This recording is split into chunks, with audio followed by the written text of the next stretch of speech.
Ngayon, pag-usapan na natin yung pay plan 2 o yung tinatawag na 3-up pass-up. Minsan, ang tawag dito sa pay plan na to ay infinity pass-up. Again, ipapaalala ko lang uli na kahit magkaiba at magkahiwalay ang pay plan 1 at ang pay plan 2, ay sabay nangyayari ang pay plan 1 at ang pay plan 2. Okay, maliwanag yun ha. Sabay sila nangyayari. In pay plan 2 o yung 3-up pass-up, kikita ka ng $20 sa lahat ng direct referrals mo. Maliban lang sa second, third at seventh referrals mo. Bakit? Dahil ang second, third at seventh direct referrals mo ay maipapasa pataas sa taong direktang nag-refer sa iyo sa SWA. Okay, maipapasa sila doon sa direct sponsor mo. Sa madaling salita, you will earn $20 from your first, fourth, fifth, sixth, and 8th up to infinity. Next, you can earn unlimited $20 every day. Again, wala ding flash out, no flash out, and no maximum income dito sa pay plan 2. Let's say may 8 kang naging direct referrals. Tulad ng sabi ko, sa kanilang lahat ay may commissions ka na tag to $20. Maliban lang sa second, third, at seventh referrals mo. Dahil ang second, third, at seventh referrals mo ay maipapasa sa iyong sponsor. Sponsor mo ang kikita ng tag to $20 dito sa second, third, at seventh mo. Okay? Kaya tinawag na 3-up pass-up. Okay, malamang ito ang iniisip mo ngayon. Teka, ba't ganon? Ikaw yung nagpakahirap at ikaw yung nag-effort, bakit iba yung kumita or nakinabang? Huwag kang mag-alala. Yung pay plan 2 is actually a very powerful compensation plan na malaki ang pwede maging advantage para sa'yo. So, explain ko kung paano yun. Dahil lahat ng direct referrals mo ay gagawin din ng negosyo, lahat sila ay magkakaroon din ng mga referrals. Tama? At dahil ikaw ang kanilang sponsor, sila naman ang magpapasa ng kanilang second, third, at seventh referrals sa iyo. Okay? For example, itong si Mark. Kanyang second, third, at seventh referrals ay maipapasa niya sa iyo. Ikaw ang kikita ng tagto $20 sa second, third, at seventh referrals ni Mark. Okay? Ganon din kay Toby. Yung second, third, at seventh referrals ni Toby ay maipapasa rin sa iyo. Ikaw din ang kikita ng tagto $20 sa second, third, at seventh referrals ni Toby. So, ganon din ang mangyayari kay Fred, kay Dayan, etc. Kikita ka ng tagto $20 sa mga second, third, at seventh referrals ng mga direct referrals mo.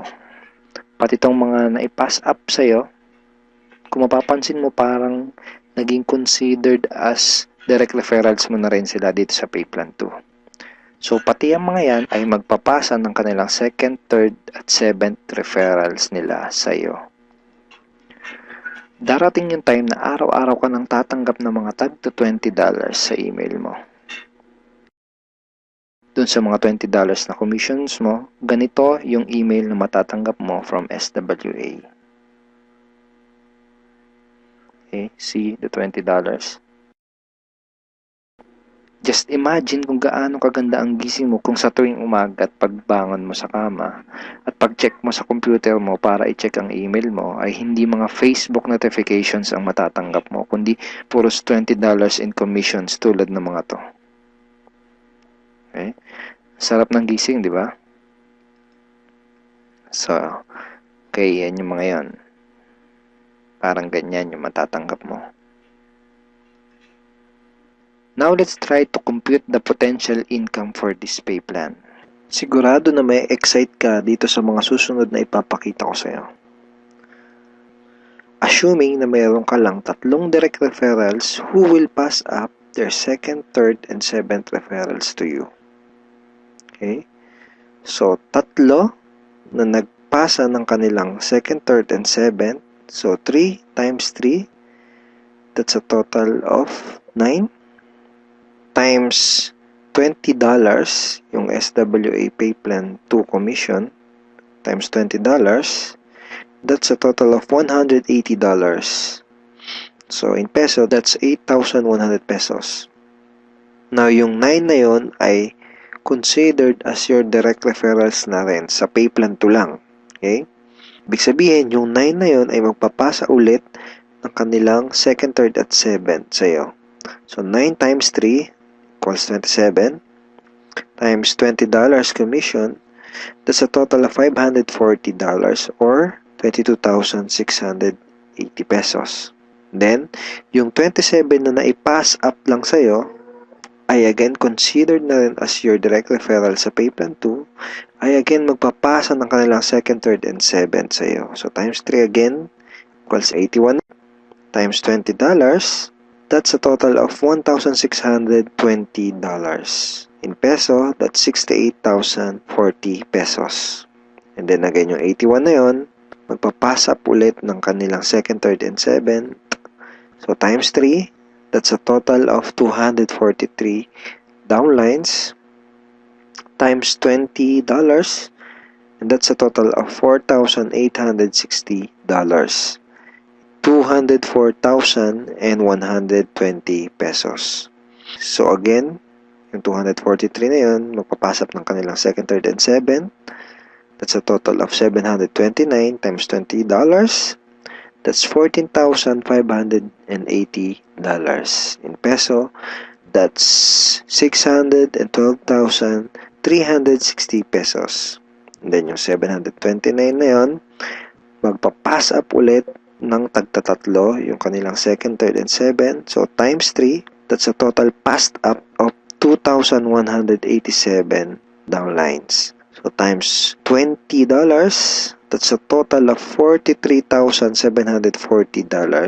And in peso, that's 1,837,080 pesos. Grand total commissions is $65,520 or 2,751,840 pesos. And that's potential income just for Pay Plan 2.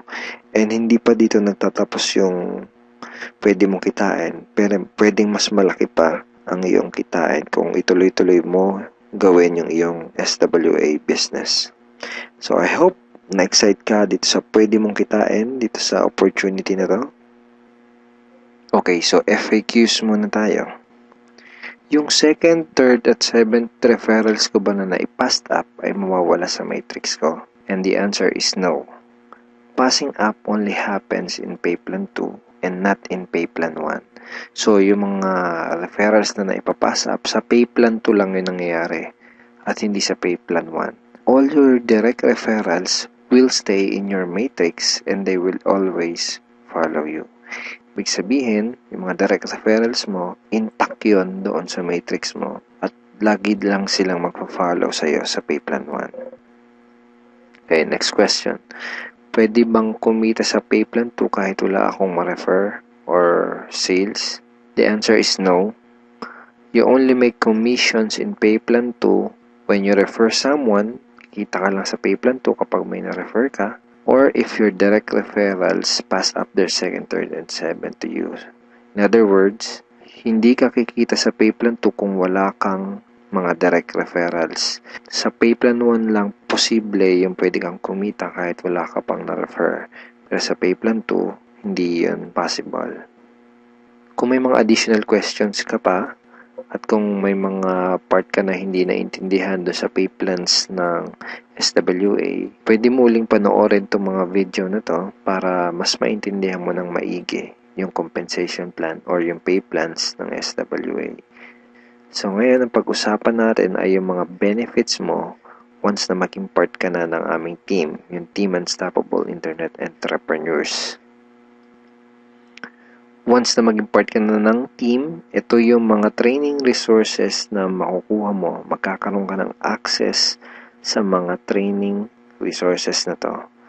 Okay? Yung mga information na nasa loob ng mga training resources na to ang magtuturo sa iyo kung paano ka magsisimula ng tama at kung paano mo gagawin ng tama ang iyong SWA business.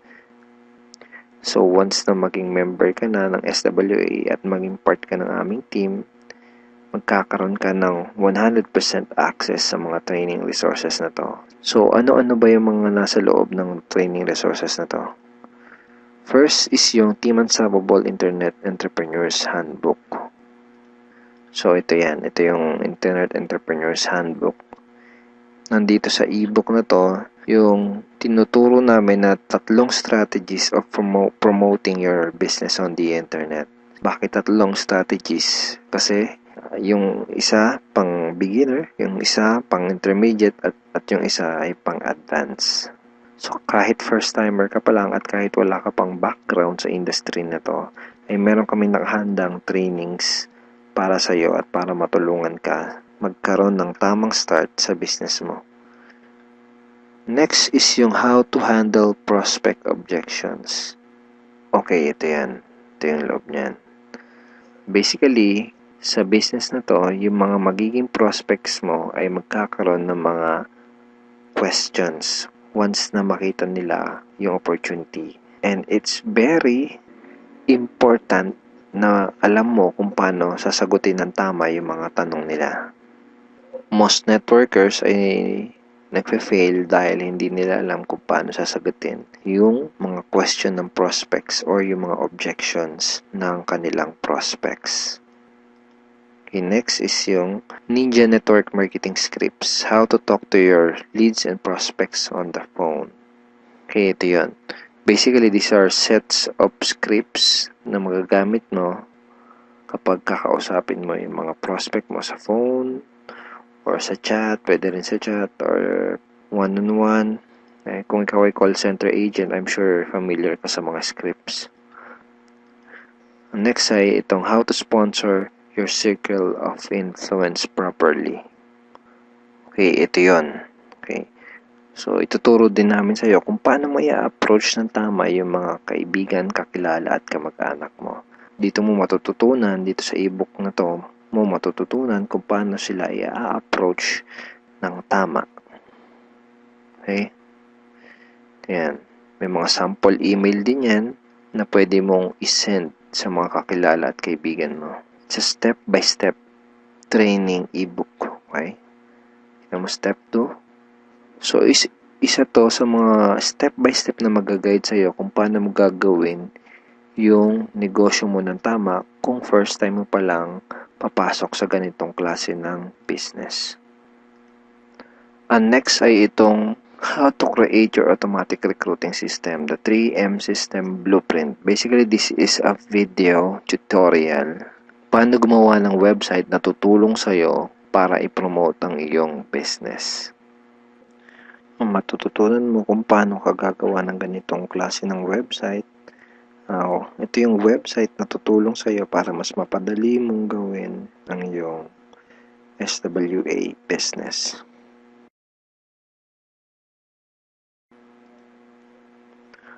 Okay, thank you for watching these videos, and we are looking forward in guiding you and helping you achieve good results and achieve your goals in this online business opportunity. Have a great day and God bless.